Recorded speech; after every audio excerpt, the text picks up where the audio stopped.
Hallo und willkommen in meiner Schmiede.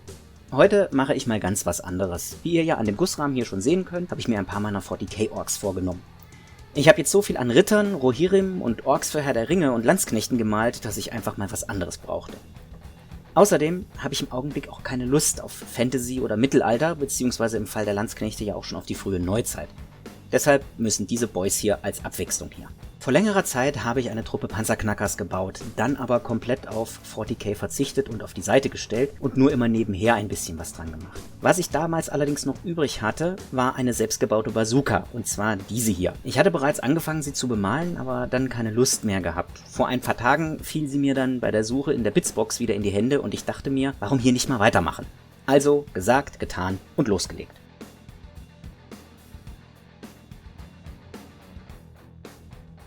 Wie ihr seht, ist die Bazooka ziemlich groß und selbst ein Ork würde umfallen, wenn er sie so halten müsste, wie ich sie gebaut habe. Jetzt gibt es zwei Möglichkeiten.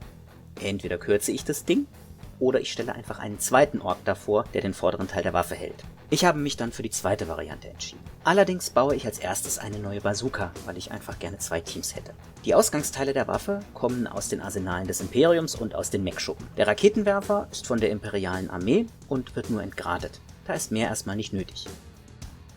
Beim ersten Mal habe ich einen Mörser zusammengeklebt und dann einfach den Boden abgeschnitten. Das mache ich diesmal auch, allerdings habe ich nur noch die Seite mit den Füßen. Die Füße schneide ich ab, klebe die Rohrhälften zusammen und jetzt ist erstmal wieder Aushärten angesagt.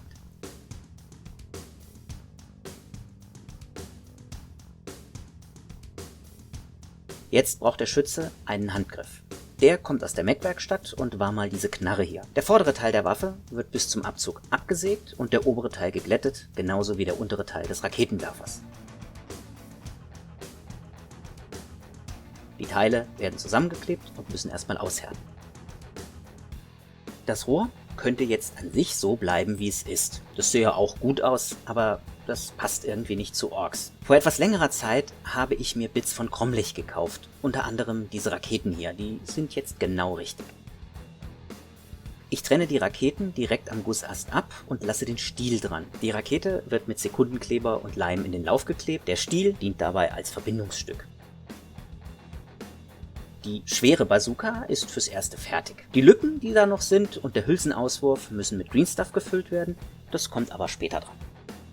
Da ich ja zwei Bazookas in Überlänge habe, brauche ich jetzt auch zwei weitere Orks, die sie festhalten oder wenigstens stützen, damit der Schütze richtig zielen kann. Naja, Zielen und Orks, das ist ja wie Feuer und Wasser, bleiben wir also beim Thema Abstützen. Die beiden Stützorks brauchen natürlich auch Waffen. Einer bekommt eine Bazooka, der andere bekommt einen Rucksack und in die Hände eine Ladung Stabgranaten. Mitten im Bauen habe ich dann ein wenig umdisponiert und einfach noch zwei weitere Bazookas für zwei weitere Orks gebaut. Die Bazookas an sich sind ziemlich simpel, das ist ein einfacher Umbau und den hat, glaube ich, so ziemlich jeder von euch schon mal gemacht. Zuerst werden, wie ihr seht, die Magazine abgetrennt, denn die werden ja nicht mehr gebraucht. Als nächstes schneide ich mir aus Polystyrol zwei kleine Schilde aus, die vorne auf die Läufe geklebt werden. Bevor das aber gemacht werden kann, bohre ich erst ein Loch in den Lauf und in den Schild. Durch das Loch kommt Messingdraht, warum seht ihr dann gleich. Schließlich werden die Teile zusammengeklebt.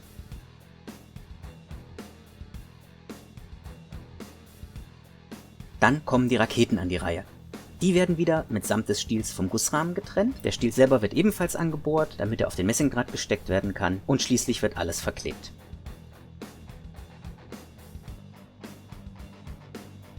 Als letzten Schritt fülle ich die Auswurffenster der Waffen und die Lücken bei der langen Panzerfaust mit Green Stuff aus. Da passiert jetzt nichts Besonderes mehr, das Material wird einfach in die Lücken eingebracht und geglättet, fertig.